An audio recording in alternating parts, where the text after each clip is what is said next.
آپ نے کہا کہ غریب 500 سال پہلے جنت جائے گی نا، تو تم کیوں ویٹ کرتے ہو؟ میں نہیں جانا 500 سال پہلے جنت، یہ فارچونر دے دو، رکشے میں جایا کرو، بس کی نیچے لٹکا پیچھے لٹکا کرو۔ السلام علیکم جی، میرا نام سمیر ہے اور آپ میرا یوٹیوب چینل دیکھ رہے ہیں۔ امید کرتا ہوں آپ سب خیریت سے ہوں گے، خوشباش ہوں گے، اور میری دعا ہے کہ اللہ تعالیٰ آپ کو ہمیشہ خوش و آباد رکھے۔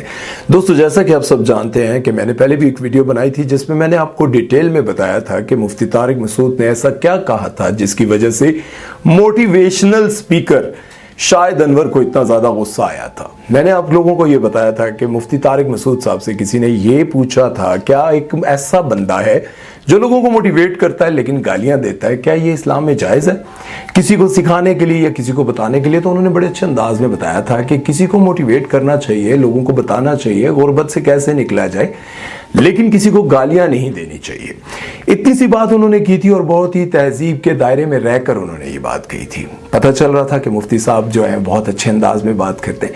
اچھا، اس ویڈیو کو بنانے سے پہلے میں یہ سمجھتا تھا کہ شاہد انور جو کہ لوگوں کو موٹیویٹ کرتے ہیں، لوگوں کو پیسہ کمانے کا طریقہ بتاتے ہیں اور بتاتے ہیں کہ میں نے کیسے غربت میں زندگی گزاری، اور اس کے بعد پاکستانیوں کو گالیاں دیتے ہوئے ان کو سکھاتے ہیں کہ دیکھو میں کہاں سے کہاں پہنچ گیا ہوں۔ اور میں یہ سمجھتا تھا کہ جب میں یہ ویڈیو بناؤں گا تو ہو سکتا ہے بہت سارے لوگ کامنٹ سیکشن میں آ کر مجھے گالیاں دیں کہ شاہد انور کے بارے میں ایسا کیوں کہا۔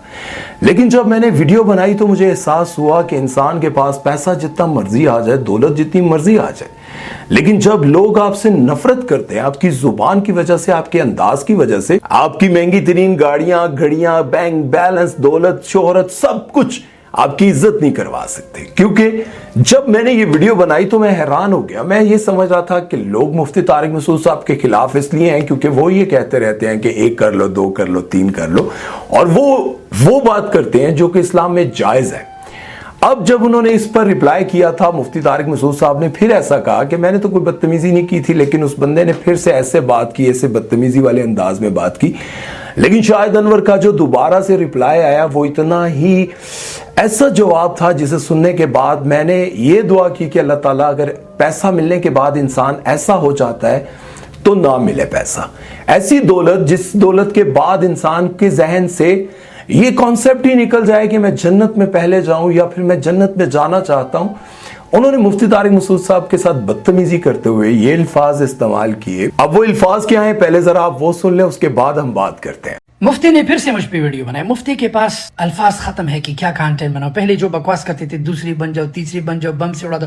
اب اس نے مجھے ٹارگٹ کیا، اسے پتا ہے کہ اگر میں بادشاہ پہ ویڈیو بناؤں گا تو میرا یوٹیوب چلنے لگے گا۔ مفتی صاحب، یہ میرا آپ کو آخری جواب ہے۔ آئی نو میں نے آپ کو بہت انتظار کرا ہے، بٹ مجھے اچھا لگتا ہے، میں امیر انسان ہوں، مجھے لوگوں سے انتظار کرانا اچھا لگتا ہے کیونکہ میں اتنا اہمیت نہیں دیتا تھا کہ آپ کو جواب دوں، لیکن یہ آخری جواب۔ آپ نے کہا کہ غریب 500 سال پہلے جنت جائے گی نا، تو تم کیوں ویٹ کرتے ہو؟ میں نہیں جانا 500 سال پہلے جنت، یہ فارچونر دے دو، رکشے میں جایا کرو، بس کی نیچے لٹکا پیچھے لٹکا کرو، غریب بن جاؤ۔ میں تو جنت چاہیے، رائٹ؟ تمہارا مین گول جنت ہے۔ جب تمہیں پتا ہے کہ 500 سال، تو تم کیوں ویٹ کرتے ہو؟ میں تو 5000 سال ویٹ بھی کروں گا، کیونکہ میں اس دنیا میں غریب نہیں ماننا چاہتا۔ مجھے ویٹ کرنا، آئی ڈونٹ مائنڈ ویٹ، میں جنت کے لیے ویٹ کروں گا۔